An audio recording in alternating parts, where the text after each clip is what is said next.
Okay, hey all right and welcome to all in today's the Hindu newspaper analysis. देखिए, आज हम दो newspaper एक साथ करेंगे। एक होगा 18 फरवरी का, एक होगा 19 फरवरी का। हम दोनों ही न्यूज़पेपर के जो सिक्वेंशियल हर डेली के बेसिस पे पेज वाइज फॉर्म में जाते हैं, आपको हर एक पेज शो करते हैं और जो भी पेज होता है उसकी नोट्स को हम आपसे फ्री में शेयर करते हैं। आपको नोट्स कैसे लेने हैं? देखिए, सबसे पहले टेलीग्राम एप्लीकेशन डाउनलोड करनी है। यहाँ पर सर्च बॉक्स में टाइप करना है पंकज बोरा ऑफिशियल, तो आप इस ग्रुप को ज्वाइन कर सकते हैं। यहाँ पर डेली के बेसिस पर आपको 18 और 19 फरवरी के हिंदू एनालिसिस के पेज वाइज नोट्स मिल जाएंगे। और 19 फरवरी के साथ साथ जो प्रीवियस ईयर के क्वेश्चन है, साथ साथ प्रीवियस करंट ईयर हैं, वो भी आपको इसी चैनल पर मिल जाएंगे। चलिए स्टार्ट करते हैं आज का न्यूज़ डिस्कशन। सबसे पहले पेज नंबर 1 में, राइट। अब देखो, यहाँ पर पहली न्यूज़ कौन सी है? इरेगुलरिटीज फाउंड ड्यूरिंग सर्वे एट बीबीसी, ऐसा आईटी डिपार्टमेंट ने बोला है। हाल ही में क्या हुआ? ब्रिटिश ब्रॉडकास्टिंग कॉरपोरेशन, यानी कि जो बीबीसी है, मैं ज़्यादा इस पर आपको नहीं बताऊँगा। यहाँ पर देखिए, बहुत सिंपल सी बात बता देता हूँ। पहली न्यूज़ क्या है? पहली न्यूज़ बहुत सिंपल है, दूसरी न्यूज़ बहुत सिंपल है, और दोनों ही न्यूज़ में क्या सिमिलरिटी है वो मैं आपको बता देता हूँ। पहली न्यूज़ क्या है? देखो, केंद्र सरकार है, देखो सेंट्रल गवर्नमेंट है। तो एक न्यूज़ चैनल है बीबीसी, ब्रिटेन का, लंदन का। तो उसकी एक कंपनी है बीबीसी इंडिया। तो वो एक तो न्यू दिल्ली में उसका ऑफिस है, एक बॉम्बे में ऑफिस है, मुंबई में ऑफिस है। तो वो लोग क्या करते हैं? न्यूज़ चैनल पब्लिश करते हैं। वो क्या करते हैं? न्यूज़ चैनल पब्लिश करते हैं। तो हाल ही में बीबीसी जो इंडिया वाली कंपनी है ना, उसने मोदी गवर्नमेंट के अगेंस्ट, प्लस जो गुजरात रायोट्स हुए थे 2002 में, जब मोदी गुजरात के सीएम हुआ करते थे, साथ ही साथ अमित शाह जो बड़े बड़े मंत्री हैं, उनके अगेंस्ट एक डॉक्यूमेंट्री पब्लिश की थी। अब क्या हुआ? सरकार ने बोला कि ये तो हमारे इंडिया की सॉवरेनिटी को, सिक्योरिटी को वॉयलेट कर रही है ये डॉक्यूमेंट्री, जिससे मोदी डॉक्यूमेंट्री बोला गया था उसको डिलीट करवा दिया गया पूरे इंटरनेट से। किसने? सेंट्रल गवर्नमेंट ने। क्या कोई सरकार के पास एक ऐसी पावर है जो ऑल ओवर इंडिया में किसी भी वीडियो को डिलीट करवा सकती है? आंसर है यस। तो पहले वाली न्यूज़ हमने बहुत बार करा चुकी है, इसलिए मैं डायरेक्ट इसको दिखाता नहीं हूँ, इसलिए मैं इसको नॉर्मली रिवाइज करवा देता हूँ। आईटी एक्ट 2000, ठीक है। सबसे पहले तो ये याद रखना, इसको अमेंडमेंट हुआ 2008 में। तो इसमें एक सेक्शन है 69A। तो आईटी एक्ट जो इंफॉर्मेशन टेक्नोलॉजी एक्ट है, उसमें एक धारा है 69A, जिसमें पावर दे दी जाती है सरकार को कि आप किसी भी वीडियो को, यूआरएल को, चाइनीज ऐप, टिकटॉक, पबजी, इन सबको बैन करवा सकते हो। तो ये चीज़ें चल रही है अभी। दूसरा, अडानी के केस में, Gautam Adani one of the richest person अभी इंडिया में थे। और 24 जनवरी को एक यूएस बेस्ड रिपोर्ट आती है, मतलब यूएस की एक छोटे से 5-10 लोगों ने ग्रुप बनाया, उनने एक कंपनी बना दी, हिंडनबर्ग रिपोर्ट। उसने बोला अदानी जो स्टॉक के साथ मैनिपुलेशन कर रहे हैं और इन पर कहीं बहुत सारे लोन भी हैं, इरेगुलरिटीज़ हैं। अब केंद्र सरकार ने जब बोला, अचानक से जो गौतम अडानी के शेयर हैं वो नीचे हो गए। अब केंद्र सरकार ने बोला एसबीआई को, स्टेट बैंक ऑफ इंडिया और रिजर्व बैंक ऑफ इंडिया को, कि आप चेक करो अगर जो लोन दिया गया है अडानी साहब को वो सही है या नहीं। उन्होंने कहा कोई दिक्कत वाली बात नहीं है। फिर हमारी जो स्टॉक वाली बात आती है, SEBI, security and exchange board of India, ये जो इंस्टीट्यूशन है, देखो security and exchange board of India, ये 1992 के एक एक्ट से बनी थी। ये क्या कहती है? ऑल ओवर इंडिया में जितने भी आप शेयर में इन्वेस्ट करते हो, स्टॉक में इन्वेस्ट करते हो, वो इंटरेस्ट हमारा बचाता है। तो सेबी ने भी कहा हम चेक कर रहे हैं अभी। अब होता क्या है, फाइनली इतनी ज़्यादा बात बढ़ गई कि जो अडानी वाले केस में क्या हुआ, सुप्रीम कोर्ट ने एक 3 मेंबर की बेंच बिठा दी। बोला गया कि हम लोग चेक करेंगे कि अडानी सही है या नहीं, ठीक है। देखो, अब होता क्या है, साथ ही साथ केंद्र सरकार ने ये बोला है सुप्रीम कोर्ट से कि आप एक कमेटी तो बना रहे हो जो कि हिंडनबर्ग रिसर्च को एग्जामिन करेगी सही है या नहीं। अगर सुप्रीम कोर्ट को पता चलता है कि कहीं ना कहीं अडानी जो केस में कुछ नेगेटिव इम्पैक्ट पड़ा है या नेगेटिव चीज़ हुई है, तो केंद्र सरकार ने बोला है कि डायरेक्टली आप मत करें, डायरेक्टली आप उसको पब्लिक के सामने उजागर मत करें। तो सुप्रीम कोर्ट ने बोला कि कोई सील्ड कवर वाला सजेशन नहीं माना जाएगा। ठीक है, देखो केंद्र सरकार ने बोला कि जो भी सुप्रीम कोर्ट को मिला इस पूरी जांच में, आप उसे सील्ड कवर में रखना है एक, ताकि मार्केट में उथल पुथल ना हो। उथल पुथल कैसे होगी? जैसे मैंने अदानी के शेयर खरीदे हैं सपोज, सिंपल सी बात है, अचानक से एक न्यूज़ फैलती है कि सुप्रीम कोर्ट ने जो ये कमेटी बनाई थी एग्जामिन करने के लिए, उसने तो सही चीज़ें, सही फैक्ट पकड़े हैं। सही फैक्ट क्या है? पकड़े हैं। तो सुप्रीम कोर्ट केंद्र सरकार ये बोलती है कि सुप्रीम कोर्ट आप सील्ड कवर में देना, छुपा के बताना ये चीज़ें, ठीक है। अगर ऐसी भी चीज़ें हैं, सुप्रीम कोर्ट ने कहा नहीं, ये चीज़ हम छुपाएंगे नहीं, ये पूरी स्टोरी है, राइट। अब देखो पहले पेज में और कोई न्यूज़ आपके काम की है, देखो आपके काम की ये पहली न्यूज़ थी, इससे आईटी एक्ट पड़ा, अदानी वाला हमने नॉर्मली आपको बता दिया, राइट।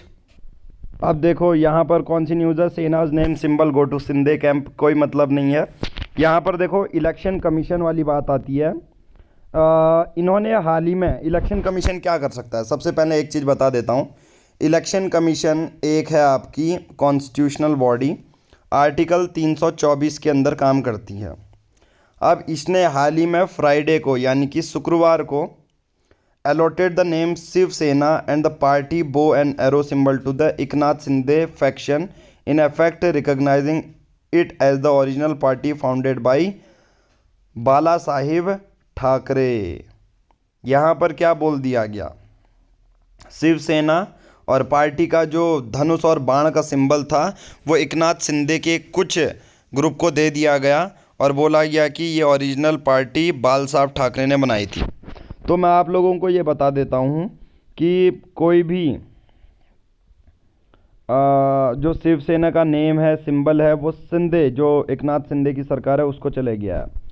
अब बात ये आती है कि क्या इलेक्शन कमीशन किसी भी पार्टी को रिकॉग्नाइज कर सकता है, पहला क्वेश्चन। दूसरा, पार्टी को सिंबल देना। तीसरा, पार्टी की सिंबल इमेज बनाना इलेक्शन कमीशन का काम है क्या? आंसर है यस। यही बॉडी वोटर्स को भी रजिस्टर करती है और सिंबल को भी डिस्ट्रीब्यूट करवाती है, ठीक है। तो हमारा ये वाला पूरा डिटेल में देखो, पेज नंबर 1 में हमारा ये वाला हो चुका है, ये वाला क्वेश्चन हो गया है, ये वाला क्वेश्चन हो गया है, ठीक है। अब देखो यहाँ पर एडवर्टाइजमेंट है, तो पहले पेज को हम देंगे छोड़। अब पेज नंबर 2 में देखो, यहाँ पर हमारे पेज नंबर में काम का ये काम की नहीं है, बहुत सारी चीज़ें आती रहती हैं। यहाँ पर ये है कि जो वेस्ट मैनेजमेंट होता है, सॉलिड वेस्ट मैनेजमेंट, जो कूड़ा करकट होता है, आप किस जगह के हिस्से में डालेंगे। तो दिल्ली सरकार पर सोचो, दिल्ली सरकार पर एनजीटी ने, नेशनल ग्रीन ट्रिब्यूनल ने दिल्ली सरकार पर 2232 करोड़ का जो फाइन है वो इम्पोज कर दिया है। कितनी बड़ी बात है, देखो। इससे पहले 3 करोड़ टन्स ऑफ वेस्ट को चलते हुए 900 करोड़ रुपए का फ़ाइन ऑलरेडी एनजीटी ने इम्पोज किया जा था। एनजीटी क्या है? National green tribunal. आप यहाँ पर ये सोच रहे होंगे कि यार पहले 900 करोड़ का था, अब 2200 करोड़ का है, ये इतना फ़ाइन इम्पोज हो क्यों रहे हैं? मैं सिंपल सी भाषा में बताता हूँ। दिल्ली एक यूनियन टेरिटरी है, यानी कि केंद्र शासित प्रदेश है। यहाँ असेंबली है, आम आदमी पार्टी की सरकार है जैसे, और साथ ही साथ लेफ्टिनेंट गवर्नर है, यानी कि जो सेंटर के होते हैं ना, कि प्रेसिडेंट के बदले कौन अपॉइंट होगा यूनियन टेरिटरी में, लेफ्टिनेंट गवर्नर या गवर्नर होते हैं। सिंपल सी बात है, जो प्रेसिडेंट के अंडर हैंड एंड सील पूरी काम करते हैं। जो लेफ्टिनेंट गवर्नर, जो प्रेसिडेंट यानी कि केंद्र सरकार जो कहेगी, प्रेसिडेंट जो कहेंगे वही लेफ्टिनेंट गवर्नर को करना पड़ेगा। अब केंद्र में कौन सी सरकार है? आप सबको पता है, बीजेपी। आप सबको एक और चीज़ पता है आर्टिकल 174 के बारे में, या सिर्फ 74 के बारे में। आर्टिकल 74 क्या कहता है कि राष्ट्रपति को जो हमारे कैबिनेट के मंत्री हैं उनकी एड एंड एडवाइस लेनी पड़ेगी। तो आप यहाँ पर से समझ सकते हैं। तो दिल्ली में 2 चीज़ों का लफड़ा चलता है। एक है एमसीडी, जो म्यूनसिपल वाली एरिया है, वो तो बीजेपी कंट्रोल करती है। जो दूसरी एरिया है वो दिल्ली सरकार कंट्रोल करती है। तो दोनों के बीच में ये एक दूसरे को ब्लेम करते रहते हैं कि जो ये सॉलिड वेस्ट है, पॉलीथीन, कूड़ा कचरट, ये दिल्ली सरकार कहती है कि म्युनिसिपल का काम है, ये म्युनिसिपल वाले कहते हैं कि दिल्ली सरकार का काम है। तो इसके चलते हुए एनजीटी ने 2232 करोड़ रुपए दिल्ली सरकार पर फाइन इम्पोज कर दिया है। अब ये एनजीटी होती कौन है ये फाइन इम्पोज करने वाली, इसको चेक कर लेते हैं। तो सबसे पहले हम न्यूज़ पढ़ते हैं एनजीटी यानी कि नेशनल ग्रीन ट्रिब्यूनल। देखो, एनजीटी इस्टेब्लिश हुआ था 2010 में, यानी कि एक कानून लाया गया था। जब लोकसभा, राज्यसभा में फिर राष्ट्रपति के पास एक साइन जाके आते हैं, वो एक कानून बना आता है। तो एनजीटी एक्ट कब है? 2010 का है। ठीक है। एनजीटी के बारे में दूसरी बारे में बात कि इन्वायरमेंट से रिलेटेड, जैसे नॉर्मली कोई केस होगा उसमें तो हम high court, supreme court, district court जाएंगे। अगर कोई ऐसी मुद्दे हैं जो इन्वायरमेंट से रिलेटेड है तो एनजीटी इन्वायरमेंटल प्रोटेक्शन कोर्ट की तरह काम भी करती है। राइट। ट्रिब्यूनल नेचुरल जस्टिस के प्रिंसिपल पे काम करती है। नेचुरल जस्टिस का मतलब होता है फेयर तरीके से डिसीजन सुनाना। ठीक है। अब थोड़ा स्ट्रक्चर जान लेते हैं कि एनजीटी के अंदर कौन कौन से लोग हो सकते हैं। देखो, एनजीटी में एक चेयरपर्सन होंगे, पहली बात। दूसरे जुडिशियल मेंबर होंगे। तीसरे होंगे एक्सपर्ट मेंबर। ठीक है। कितने सालों के लिए रखे जाएंगे? 5 सालों के लिए रखे जाएंगे। राइट। अब सबसे बड़ी बात, कम से कम 10 और मैक्सिमम 20 फुल टाइम मेंबर होने चाहिए। साथ ही साथ ट्रिब्यूनल के बारे में एक और चीज़ बता देता हूँ। ट्रिब्यूनल सुओ मोटो जो है डिसीजन सुना सकती है। सुओ मोटो का मतलब क्या होता है? सुओ मोटो का मतलब है स्वतः कार्रवाई करना। ऐसा नहीं कि मैं बोलूँगा कि हाँ भाई यहाँ कूड़ा हो रहा है तभी एनजीटी कोई केस फाइल करेगी। एनजीटी को पता चलता है कि हाँ इस साइड कूड़ा हुआ है तो हम खुद में भी एक्शन ले सकते हैं। तो एनजीटी खुद एक एक्शन ले सकने वाला इंस्टीट्यूशन है। साथ ही साथ एक और चीज़ मैं बता दूं कि जितने भी कानून बने हैं, जैसे water act 1974, water prevention and control pollution cess act 1977, the forest conservation act 1980, air, ये इन सब के रिलेटेड कोई भी लॉ वायलेट होता है तो एनजीटी उस पर कार्रवाई कर सकती है। तो आपको ये चीज़ याद रखना है कब कब कौन सा एक्ट आया था। फॉरेस्ट वाला कब एक्ट आया है? 1980 में। वाटर वाला 1974 में। देखो, पानी वाला 1974, जंगल वाला 1980, इन्वायरमेंट वाला 1986, हवा वाला 1981, बायोलॉजिकल वाला 2002। मैं बहुत सारे बच्चे कंफ्यूज हो जाते हैं, इवन स्टेट पीसीएस में डायरेक्टली क्वेश्चन पूछे जाते हैं कि जो ये वाटर प्रोटेक्शन है, एयर प्रोटेक्शन है, सर उनको याद कैसे करें। मैं कहूँगा सबसे पहले पूरी वर्ल्ड में या पूरे अर्थ में सबसे पहले कौन आया था? वाटर आया था। वाटर कब आया था? 1974 वाला एक्ट। ठीक है। 1974 वाला वाटर वाला एक्ट। फिर वाटर से क्या बनेगा? फॉरेस्ट बनेगा। फॉरेस्ट में 1980 का एक्ट। ठीक है। फिर बायोलॉजिकल डाइवर्सिटी एक्ट 2002 वाला। राइट। तो इन सब में कोई भी लॉ वायलेट होता है तो एनजीटी उस पर फाइन लगा सकती है।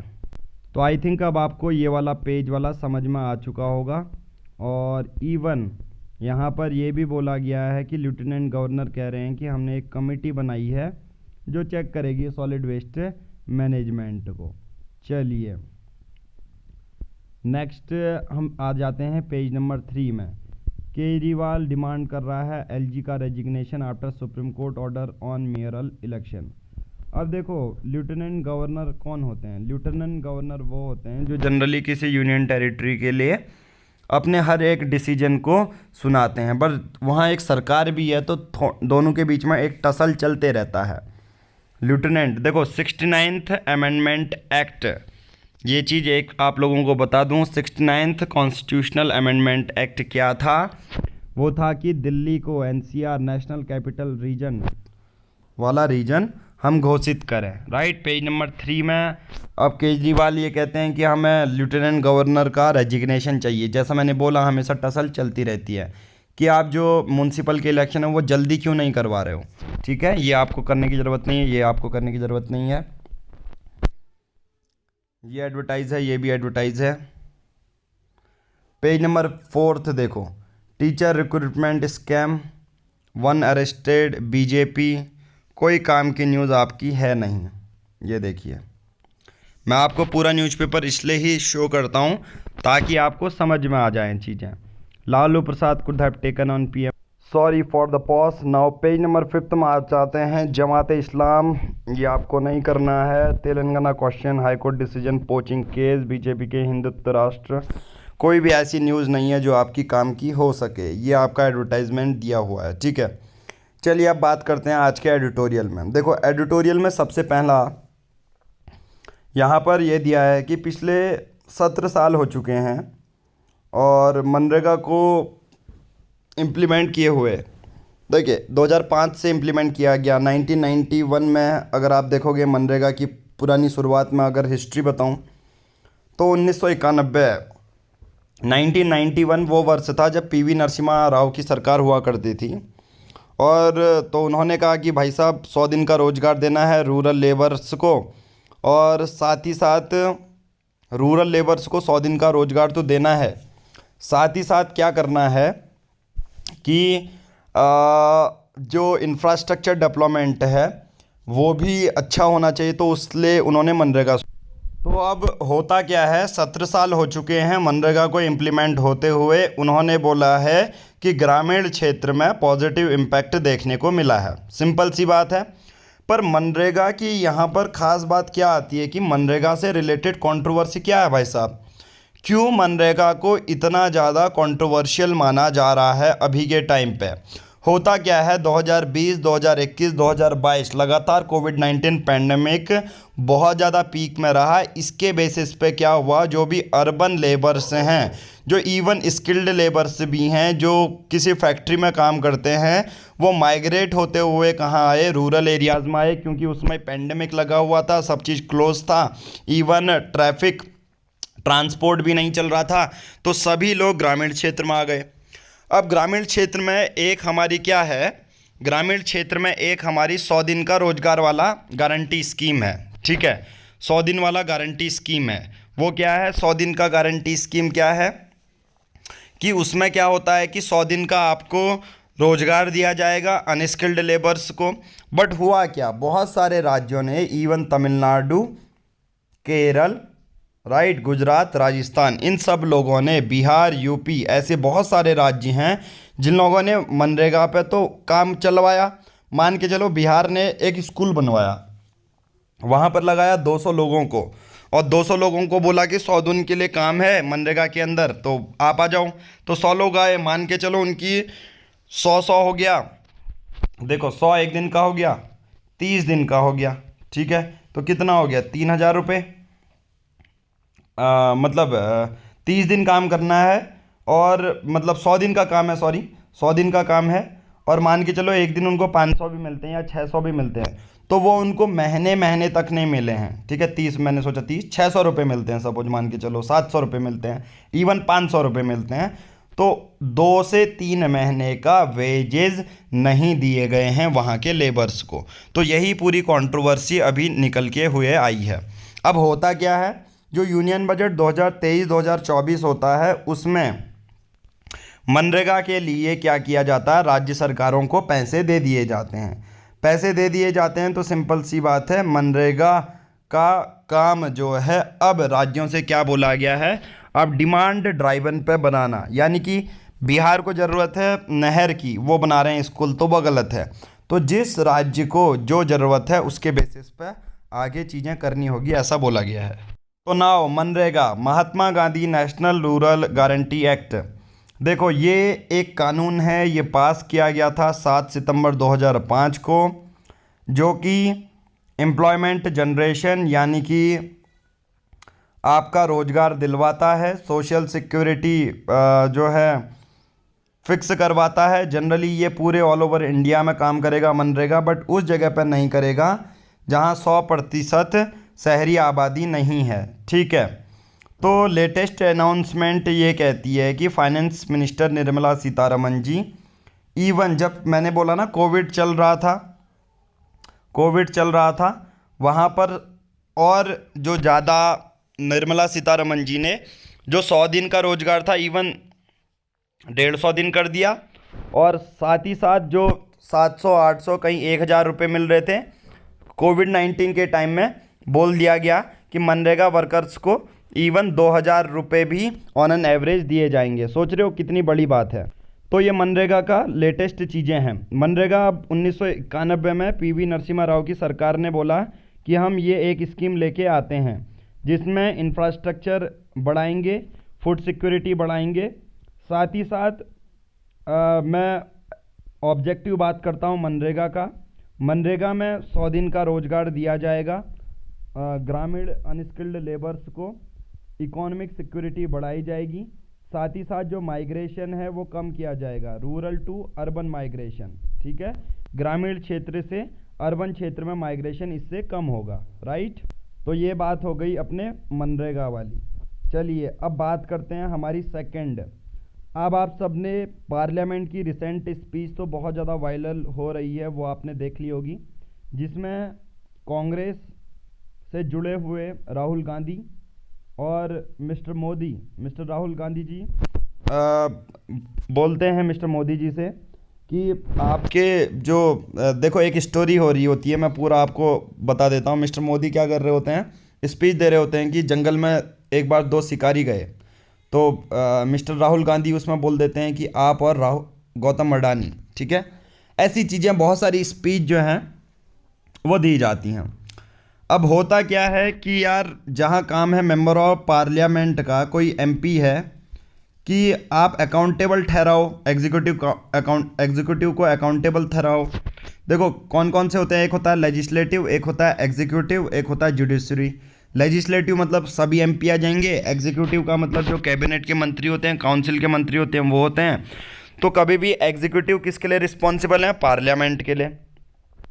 तब जब मिस्टर मोदी ऐसा कहते हैं कि ब्रीच कर दिया है, प्रिविलेज ब्रीच कर दिया है, ठीक है, तो यहाँ पर बात की जाती है कि आपको पार्लियामेंट में ऐसे शब्दों का यूज़ नहीं करना। ये एक स्टोरी बेस्ड मैं आपको बता रहा हूँ। बट क्वेश्चन ये है कि पार्लियामेंट के प्रिविलेजेस क्या होते हैं, मैं आप लोगों को बता देता हूँ। एक टॉपिक पूछा जा सकता है, define the parliament privileges with respect to Indian parliament. Parliament privileges का मतलब क्या होता है कि आर्थिक रूप पर, सामाजिक रूप पर और राजनीतिक रूप पर आप कोई स्टेटमेंट दे रहे हो राजनीतिक रिफॉर्म लाने के चक्कर में, तो आप कुछ भी, आप right to freedom of speech है, आप कुछ भी बोल सकते हैं। बट बहुत सारे लोगों ने ये बोला कि आप बेवजह जो भी ऐसे रेलिवेंट फैक्ट हैं, जो ऐसे फैक्ट जो पूरे जेन्यून नहीं हैं, इररेलीवेंट फैक्ट हैं, अपने से बनाए गए फैक्ट हैं, वो आप पार्लियामेंट में नहीं बोलेंगे, ऐसा बोला गया। ठीक है, तो ये पूरे आर्टिकल पर वही बात की गई है कि कंट्रोवर्सी अदानी कि गौतम अदानी कि मिस्टर मोदी ने तो अदानी को पूरा साथ दिया है, अदानी इस तरह से बिल्डअप हो रहे हैं। ठीक है, एट द एंड जो लोकसभा और राज्यसभा में जो ये डिबेट्स हुई, ये एक्सपेक्टेशन किया गया कि उनको रोकना चाहिए था, पर ऐसा नहीं किया गया। ठीक है, तो पूरे आर्टिकल में यही दिखा गया है कि जो हिंडनबर्ग रिपोर्ट आई है अदानी के अगेंस्ट, वो प्रेजेंट रूलिंग गवर्नमेंट के लिए भी मिस्टर जो राहुल गांधी हैं वो बोल रहे थे। ठीक है, बस at the end parliament privileges क्या होता है और मोशन ऑफ थैंक्स क्या होता है वो मैं आपको बता देता हूँ। ठीक है, मोशन ऑफ थैंक्स क्या होता है वो भी आपको मैं पूरा एक्सप्लेन कर देता हूँ, आप लोगों को ये पूरा पता होगा। राइट, तो मोशन ऑफ थैंक्स क्या है, UPSC polity GS paper 2, what is the motion of thanks. Article 87 में ये बोला जाता है कि राष्ट्रपति एक स्पेशल एड्रेस देंगे। ठीक है, और ये स्पेशल एड्रेस राष्ट्रपति अभी हमारी कौन है, 15th president of India Shrimati Droupadi Murmu ji, तो वो देंगी फर्स्ट हर एक जनरल इलेक्शन के बाद पहला सेशन स्पेशल एड्रेस देंगी, जिसमें ये बताएंगी कि सरकार ने क्या काम किया और सरकार ने जो भी काम किया आगे कौन कौन सी स्कीम है, इसके पॉजिटिव इम्पैक्ट क्या हुए। तो हर एक फर्स्ट सेशन, हर साल के फर्स्ट सेशन में और हर साल के जनरल इलेक्शन में मोशन ऑफ थैंक्स बोला गया। ठीक है, चलिए हमारे 2 एडिटोरियल खासम खास हो चुके हैं। साथ ही साथ मैं आप लोगों को ये भी बता देता हूँ, social security and the story of 2 budgets. Mahatma Gandhi national rural employment guarantee act, जिसे मनरेगा बोला जाता है, 2007 से होता क्या है, एक सोशल सिक्योरिटी पेंशन स्कीम आती है केंद्र सरकार की। वो बोलती है कि ये सेंट्रली स्पॉन्सर्ड स्कीम है, जिसे NSAP बोला गया है, नेशनल सोशल असिस्टेंस प्रोग्राम। ठीक है, NSAP national social assistance programme. अब इसमें क्या होता है, have remained frozen at an appealingly low sum of 200 for the elderly. मतलब ये स्कीम 2007 में चलाई गई थी, जहाँ पर बड़े लोगों को 200 रुपये दिए जा रहे थे पर मंथ, जो विडोज़ थी, विधवा थी, उनको 300 रुपये दिए जा रहे थे। बट क्वेश्चन यहाँ पर ये आता है कि जो सोशल सिक्योरिटी स्कीम है, हमें सबसे ज़्यादा जो रोल मॉडल लेना चाहिए वो राजस्थान सरकार का लेना चाहिए। इसके पीछे का कारण क्यों बताया है कि राजस्थान सरकार जो भी सामाजिक सोशल सिक्योरिटी वाली स्कीम लेके आती है, उसमें लोगों का भत्ता जो अभी का इन्फ्लेशन है उस हिसाब से तय किया जाता है। एग्ज़ाम्पल, 2007 में कोई स्कीम आई मान के चलो, पर यार उस हिसाब से जो है महंगाई भी तो बढ़ रही है ना। भारत में अगर इन्फ्लेशन रेट देखें 2007 से लेके 2023 तक, वो 193.19% है ना, कि एनुअल इन्फ्लेशन हर साल सोचो 6 से 7% तक महंगाई बढ़ी है। तो आप अगर इस बेसिस पे जाओगे, जो 200 रुपया 2007 में दिया जा रहा था मंथली, वो तो कम से कम अब 586.38 रुपये होने चाहिए।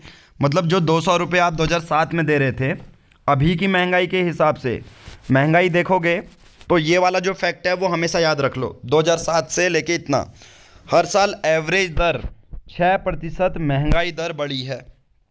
तो अब जो 200 रुपये का चीज़ है, जो मंथली सैलरी है, वो 600 रुपये इन पेंशन देनी चाहिए, ऐसा बोला गया है। और ये रोल मॉडल अभी हमारी राजस्थान की सरकार में देखने को मिला है। साथ ही साथ भारत सरकार ये कहती है राजस्थान का हमें एग्जाम्पल फॉलो करना चाहिए। जो यहाँ पर चीज़ें दी गई हैं, स्कीम्स को किस में बदलना चाहिए, एक्ट में बदलना चाहिए। ठीक है, चलिए आगे बढ़ते हैं। यहाँ पर ग्राउंड जीरो आर्टिकल है, कुछ हमारे काम का नहीं है। ए जम्बो प्रॉब्लम इन हसान डिस्ट्रिक्ट। ठीक है, ये देखो यहाँ पर क्या बोला जा रहा है, हसान या हसन जो ज़िला है, live in constant fear of coming face to face with elephant herds on their way to field, school और grocery. Satish Jeti reports on conflict that has proved deadly for both the people and animals and the desperation for long term solution। तो अभी यहाँ पर लोगों की जान को भी खतरा है, इवन एनिमल्स, दूसरे एनिमल्स को है। देखो पेज नंबर 8, ये देखो हमारे काम की नहीं है, हमारे काम की नहीं है, हमारे काम की नहीं है। पेज नंबर 9, G20 ग्रुप समूह है आपका, 19 देश है प्लस एक यूरोपियन यूनियन है। जो G20 समिट है वो होने वाली है दिल्ली में। केंद्र सरकार ने बोला है कि जो G20 समिट दिल्ली में होगी उस पर अभी दिल्ली सरकार ने केंद्र सरकार से रुपए भी थोड़े से बोला गया है कि हमें यार फंड भी चाहिए। तो diplomats are working to ensure a smooth gathering of foreign minister of March 1 in New Delhi. Right, तो G20 यहाँ होनी चाहिए। हमारा ये काम का नहीं है, ये काम का नहीं है और ये काम का नहीं है। पेज नंबर 10 में आते हैं, आर्टिकल 370। आर्टिकल 370 एक ऐसा अनुच्छेद है, आर्टिकल 370 एक ऐसा आर्टिकल है जिसमें ये बोला गया था, आर्टिकल 370 में जो प्रीवियसली राज्य था जम्मू एंड कश्मीर का, वो 2 यूनियन टेरिटरी में टूटा, लद्दाख और जम्मू एंड कश्मीर में। साथ ही साथ आर्टिकल 370 में हमारे एक राज्य को यूनियन टेरिटरी में भी बदला। तो अब बहुत सारे लोग गए कि यार हमें तो जम्मू एंड कश्मीर को प्रीवियस स्टेटहुड दिलवाना है, तो हम जाएंगे यहाँ पर। तो लोग पिटिशनर गए चीफ जस्टिस ऑफ इंडिया के पास। तो चीफ जस्टिस ऑफ इंडिया ने कहा कि हाँ, ये जो मामला है मेरे संज्ञान में है और I will examine and give a date, इससे रिलेटेड मैं कोई डेट दूंगा। आर्टिकल 370 वही एक अनुच्छेद हमारे आर्टिकल में था जिसके बेसिस पे जम्मू एंड कश्मीर जो राज्य को स्पेशल स्टेटस दिया गया था वो छीन लिया गया। अब बात क्या होती है, नाउ नेक्स्ट आर्टिकल आता है अबाउट द पेंगोलिन्स। 1000 से ज़्यादा पेंगोलिन्स को मार दिया गया, ट्रैफिक कर दिया गया भारत में पिछले 5 सालों में। World pangolin day, world pangolin day मनाया जाता है 18 फरवरी को। और यहाँ पर एक ऑर्गेनाइजेशन कहती है कि करीबन 1203 पेंगोलिन्स हमें देखने को मिले इलीगली, और वाइल्ड लाइफ ट्रेड के साथ 2018 से लेकर 2022 तक 1203 पेंगोलिन्स को मार दिया गया। सबसे ज़्यादा जिस राज्य से खबर आ रही है वह है उड़ीसा। साथ ही साथ पेंगोलिन्स का अगर हम यूज़ देखें तो इनको इंटरनेशनल मार्केट में बहुत ज़ोरों शोरों से बेचा जाता है। One of the most favourable जो इंटरनेशनल मार्केट है जहाँ पेंगोलिन को एक्सपोर्ट किया जाता है वो है चाइना, साउथ ईस्ट एशिया। ये लोग एक तो दवा बनाते हैं चाइना वाले लोग, साथ ही साथ इनको पता नहीं जवान दिखने की क्या है, वो ये लोग पेंगोलिन्स का यूज़ करते हैं। सोचो आप किसी एनिमल्स का यूज़ कर रहे हो जवान दिखने के लिए, ठीक है, इवन सेक्सुअल पावर बढ़ाने के लिए भी पेंगोलिन्स का यूज़ किया जाता है चाइना में। अब पेंगोलिन्स के बारे में बताऊं तो ये wild life protection act first schedule 1 में रजिस्टर्ड है। साथ ही साथ मैं एक आपको डेटा भी देता हूं कि पेंगोलिन का जो ट्रेड है वो इलीगली देखने को मिलता है in India by traffic in 2018, और 6000 पेंगोलिन्स देखने को मिलते हैं 2009 से 2017 के बीच में, राइट। तो मैं पेंगोलिन्स के बारे में बता देता हूँ। Species in news pangolin. Pangolin के बारे में सबसे पहले हम जान लेते हैं। IUCN में इसको इंडेंजर्ड लिस्ट में डाला गया है। इंडिया में यानी कि भारत में 2 तरीके के पेंगोलिन हैं। सबसे पहला है चाइनीज़ पेंगोलिन जो कि नॉर्थ ईस्ट इंडिया में मिलेगा, और दूसरा है both these species are protected under the list schedule 1 part 1 of wildlife protection act 1972। ठीक है, जो स्पीसीज़ है वो शेड्यूल 1 पार्ट 1 में वाइल्ड लाइफ प्रोटेक्शन एक्ट 1972 के देखने को मिलता है साइट्स में। देखो अलग अलग चीज़ों में आपको याद रखना पड़ेगा। साइट्स में अपेंडिक्स 1 में, और शेड्यूल 1 पार्ट 1 में वाइल्ड लाइफ प्रोटेक्शन एक्ट 1972 में। कॉमनली इसको स्केली एंटीएटर्स कहते हैं, आंटी ईटर्स कहते हैं, ठीक है। टूथलेस एनिमल होता है, यूनिक होता है, millions of years of evolution में हमें ये देखने को मिला है। पेंगोलिन चाइना में भी है, यहाँ भी है, बट मध्य प्रदेश में देखने को मिला है। फॉरेस्ट डिपार्टमेंट ने पहली बार रेडियो टैग्ड इंडियो पेंगोलिन देखा। रेडियो टैग्ड में क्या होता है, उसका मूवमेंट्स को मॉनिटर करेंगे। देखो इतना ज़्यादा मॉनिटर मूवमेंट करना ज़रूरी क्यों है, क्योंकि इलीगल इतना पोचिंग हो रही है। हैबिटाट आप सबको होता है इंडिया के नॉर्थ ईस्ट राज्यों में देखने को मिले हैं। IUCN की लिस्ट में अगर देखोगे इंडियन पेंगोलिन इंडेंजर्ड में है, चाइनीज़ पेंगोलिन क्रिटिकल इंडेंजर्ड है। दोनों ही शेड्यूल 1 पार्ट 1 में है वाइल्ड लाइफ प्रोटेक्शन एक्ट 1972 के। न्यूज़पेपर में भी देख लिया हमने, अपने इसमें भी देख लिया। देखिए ये है 18 की। वर्ल्ड की आते हैं। Zelensky 6 speedy supply of arms from allies.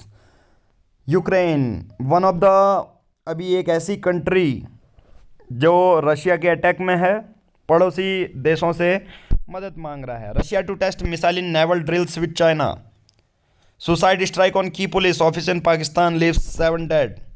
Pakistan में तो आप सब लोगों को पता ही चलता है कि ये चीज़ें होती है, बम फटते रहता है। टर्की और सीरिया में बहुत बड़ा आर्थिक युग चल रहा है। बिजनेस पेज की अगर बात करें, ग्लोबल स्लोडाउन देखने को मिला है। Still absent in India to decouple RBI issue. यहाँ पर बोला गया है डोमेस्टिक कंजप्शन और investment to benefit from stronger prospect for agriculture, strengthening consumer confidence and strong credit growth. Official right in reserve bank of India bulletin, right. Weekend sports हमारे काम का नहीं है। देखो 18 तारीख के हमारे पूरे पेज वाइज आर्टिकल हो चुके हैं। इसी पूरी वीडियो में हम 19 तारीख के भी वीडियो को डिस्कस कर लेंगे। हे ऑल राइट नहीं कहूँगा क्योंकि इसके ही आगे की न्यूज़ है, और 19 फरवरी संडे का आर्टिकल है। किसी भी देखो डेट की हम हिंदू न्यूज़पेपर एनालिसिस आपको पूरी वीडियो दे देंगे। कभी इवन 3 दिन का भी गैप रहा तो आपको एक ही वीडियो में पूरी क्वालिटी एजुकेशन, आपको देखो करंट अफेयर करने के लिए एक दिन का हिंदू न्यूज़पेपर करना पड़ेगा, प्लस एक मंथली मैगज़ीन करनी पड़ेगी। उसमें हिंदू न्यूज़पेपर हम करवाएंगे, मंथली मैगज़ीन हम आपको ग्रुप में शेयर कर देंगे कि कौन सी आप कर सकते हो। ठीक है, चलिए अब देखो ये है संडे वाला आर्टिकल पेज नंबर 1 का। पेज नंबर 1 में हमारा ये वाला काम नहीं है।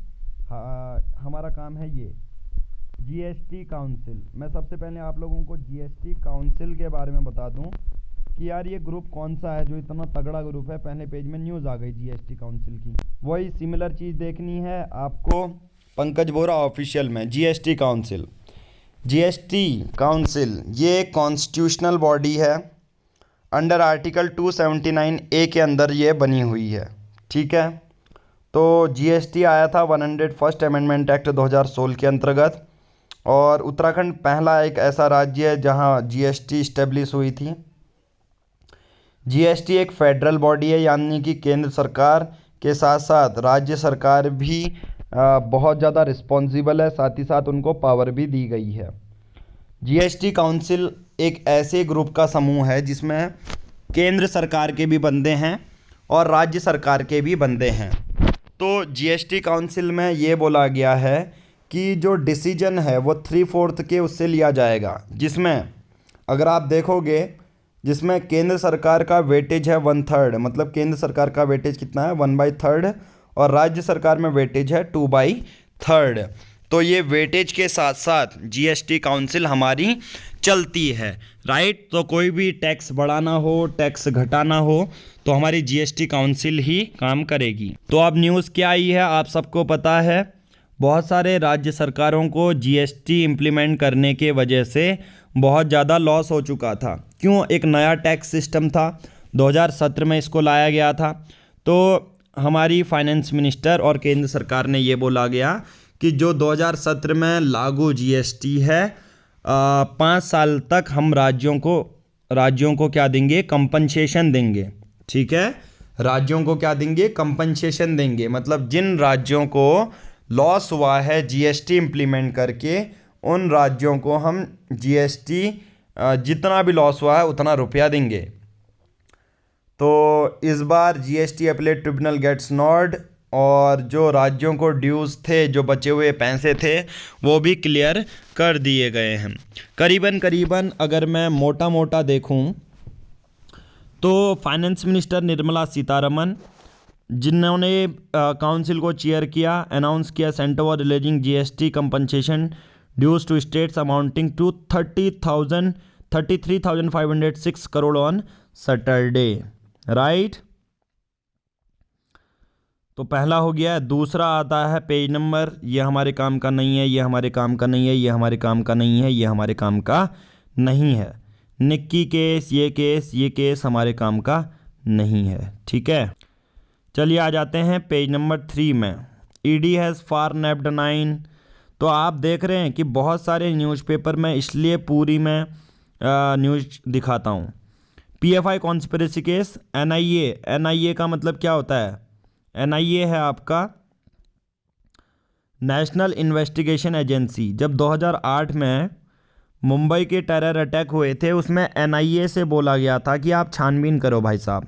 तो एनआईए एक सेंट्रल एजेंसी है जो सेंट्रल लेवल पे काम करती है, जो टेररिज्म, फेक करेंसी है, उनको दिखाएगी। ठीक है, ये हमारे काम का नहीं है, ये हमारे काम का नहीं है। पेज नंबर 4, ये हमारे काम का नहीं है। ठीक है, पेज नंबर 5, ये हमारे काम का नहीं है, ये हमारे काम का नहीं है, ये हमारे काम का नहीं है। ठीक है, अब यहाँ पर देखो केदारनाथ टेम्पल, अगर कोई उत्तराखंड में केदारनाथ यात्रा पर जाना चाहता है तो Kedarnath temple to open for devotees on April 25। The portal of Kedarnath situated in the upper Garhwal Himalayas, 25 अप्रैल को वो खुलेगा। After nearly 6 months of their closure during the winter season. तो 6:20 में खुलेंगे 25 अप्रैल को, और बद्रीनाथ केदारनाथ मंदिर समिति ऐसा बोला गया है।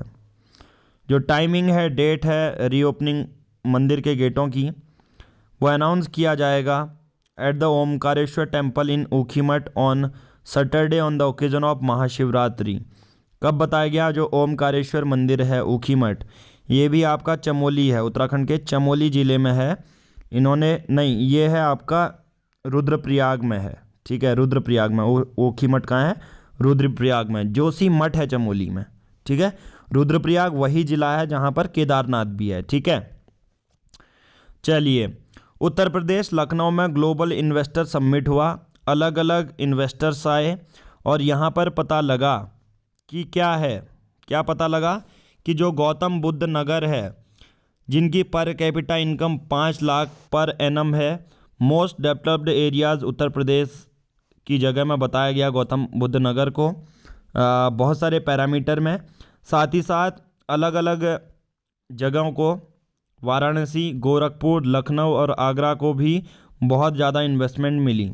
इन्वेस्टमेंट कम से कम 33.50 लाख करोड़ रुपए की थी। इनमें से अलग अलग ज़िलों को अलग अलग इन्वेस्टमेंट देखने को मिली। चलिए, पेज नंबर 6 में आता है कि ये अंडर वाटर नॉइस, आपने अभी तक हवा वाला नॉइस तो सुना होगा, जिसमें बस पी पी करती है, बाइक टींटी करती है।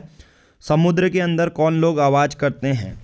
वो है under water noise emission pose threat to marine life. होता क्या है? देखिए, बात की जा रही है कि 250 से ज़्यादा बलीन वेल्स मारी गई, 150 से ज़्यादा ऑलिव रिडले टर्टल्स मारे गए, डॉल्फिन्स मारी जा रही हैं। इसके पीछे का कारण क्या है? क्या जो हवाई जहाज़ हैं उनकी स्पीड को कम करना चाहिए? तो पहला यहाँ पर सजेशन यही सुनाया गया है कि जहाज़ की स्पीड को 5 नॉट से कम करना चाहिए। दूसरा, जो डेसिबल साउंड है जहाज़ों से आने वाली, उनको कम करना चाहिए। अगले 5 सालों में 3 डेसिबल तक कम होनी चाहिए। साथ ही साथ ग्रीन पोर्ट्स डेवलप करने चाहिए कि कोई पॉल्यूशन भी ना हो। तो अभी तक ये है कि मैन मेड एंथ्रोपोजेनिक जो नॉइस एमिशन है उससे बहुत ज़्यादा थ्रेट कॉज हुआ। Under water sound pressure level देखने को मिला इंडियन वाटर में 102 से 115 डेसिबल है, जो कि माइक्रो पास्कल के बराबर है, ठीक है। तो इसमें ये बोला जाता है कि इवन जो मास्किंग है, मास्किंग क्या होता है? मास्किंग बहुत सिंपल है। देखो, मैं कहूँगा समुद्र के अंदर एक जहाज़ है और दूसरा जहाज़ है, वो लोग एक दूसरे में कम्युनिकेशन करेंगे, तो जो कम्युनिकेशन फ्रिक्वेंसी है वो 500 हर्ट्ज से नीचे तो होती है, बट इससे ज़्यादा होने पर, मतलब और एक्सट्रीम होने पर वो कम भी हो सकती है, ठीक है। वो होता क्या है उससे कि जैसे मैं कहूँगा एक कछुआ समुद्र में चल रहा है, वो फ्रिक्वेंसी जब सुनता है तो कछुआ अपनी माइग्रेटरी जो स्पीसीज़ होती हैं, एक उनका रूट होता है, वो चेंज हो जाते हैं उससे। सोचो कितना ज़्यादा लॉस है। ये तो वही बात है कि एक बच्चा है जो कुंभ मेले में गया है और खो गया है, तो वैसे ही उन मरीन वाले, समुद्र वाले जो ऑर्गेनिज्म हैं, वो ड्यू टू फ्रिक्वेंसी मास्किंग के वजह से होता क्या है, कम्युनिकेशन जो फ्रिक्वेंसीज के वजह से which could have led to change in the migration route of the marine species, जो समुद्र में रहने वाले ऑर्गेनिज्म है उनका माइग्रेशन जो है रूट बदल जाता है, ठीक है। चलिए नेक्स्ट, पेज नंबर 7। ये काम की नहीं है, हमारी काम की कोई चीज़ नहीं है। Page number 8, Meghalaya UDP fancy 8 years on pension. ये आपका कोई काम का नहीं है, ये काम का नहीं है, ये काम का नहीं है।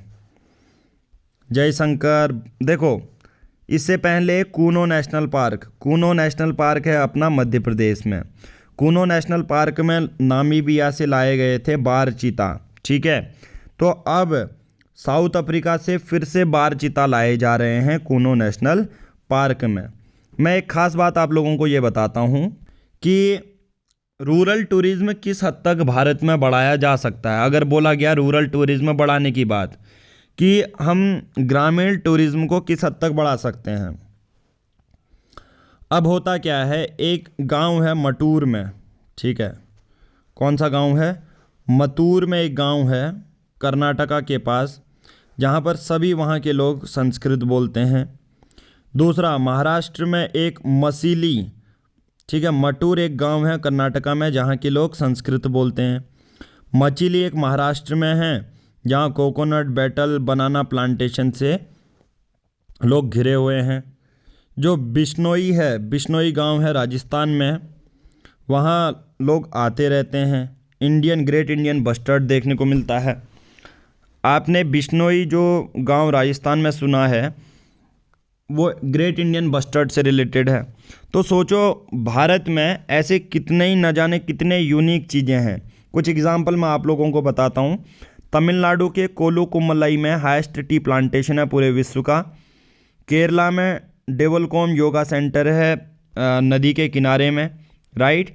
तो यहाँ पर क्या होता है, रूरल टूरिज्म बढ़ाने की बात की गई है। साथ ही साथ मैं बात करूँगा दार्जिलिंग और सिक्किम हिमालयाज़ में बुरांस के फूल रोडोडेंड्रॉन्स को बहुत अधिक जगह में इसका होम बताया है। दार्जिलिंग और Sikkim Himalaya are home to more than 1/3 of all types of rhododendron जो कि भारत में मिलते हैं, और ये बॉटनिकल सर्वे ऑफ इंडिया ने बताया है। पूरे वर्ल्ड के बारे में बात करूँगा कि देखो ब्राइड प्राइसेस, एक चाइना में एक प्रथा चलती है जहाँ पर ग्रूम यानी कि दूल्हा है, अगर शादी होती है तो ब्राइड की फैमिली को कुछ पैसे देता है, जैसे इंडिया में दहेज का होता है। Bride man pay rising dowries as bride price surge in China. जो ब्राइड की प्राइस है, विवाह करना है तो अब क्या करना होगा, ज़्यादा पैसे देने होंगे चाइना में, ऐसा बोला गया है। तो अब चाइना की कम्युनिस्ट पार्टी उन्होंने एक कैंपेन लॉन्च किया है इस ट्रेंड को ख़त्म करने का, और जहाँ पर कम किया जा रहा है, राइट। साइंस की ऐसी खास कोई आर्टिकल आए नहीं हुए हैं जो पढ़ाने बहुत अधिक इम्पोर्टेंट थे। वही WHO ने कोविड-19 ओरिजिन इन्वेस्टिगेशन छोड़ा नहीं है, बोल रहे हैं अभी भी पता लगाने में है। चाइना है इसके पीछे, इंडिया है, अरे हर कंट्री आगे बढ़ चुकी है, छोड़ो इसको, ठीक है। दूसरा एवियन H5N1 जो फ्लू है, इन्वायरमेंट सर्विलांस जो मुर्गियों में होता है। मीट्रॉइड मिला 170 साल पुराना, ये आपको देखने को मिला होगा, ठीक है। मीट्रॉइड से पता क्या होता है, देखो यूनिवर्स हमारा किससे बना है ये सब चीज़ें पता चल जाती हैं, इसलिए हमारे मीट्रॉइड्स एस्ट्रॉइड बहुत ज़्यादा इंपॉर्टेंट हो जाते हैं साइंस एंड टेक्नोलॉजी में, ठीक है। कैसे एक स्टॉक मार्केट को भारत में रेगुलेट किया जाता है, मैं कहूँगा एक ही बॉडी बताऊँगा, SEBI, security and exchange board of India 1992 का वाला, ठीक है। और हमारे कुछ काम का है जो बिजनेस वाले काम का नहीं है, स्पोर्ट्स वाले काम का नहीं है, ठीक है। आज की रिसेंट न्यूज़, इंडिया ने ऑस्ट्रेलिया को हरा दिया है। आज के इस वीडियो में हम इतना ही करेंगे। तो हमारे 18 फरवरी और 19 फरवरी, ठीक है, 18 फरवरी और 19 फरवरी 2023 इनके हमारे पूरे हिंदू एनालिसिस हो चुके हैं। आज की इस वीडियो में इतना ही, कल मिलते हैं आपको नेक्स्ट वीडियो में। Thank you, have a nice day.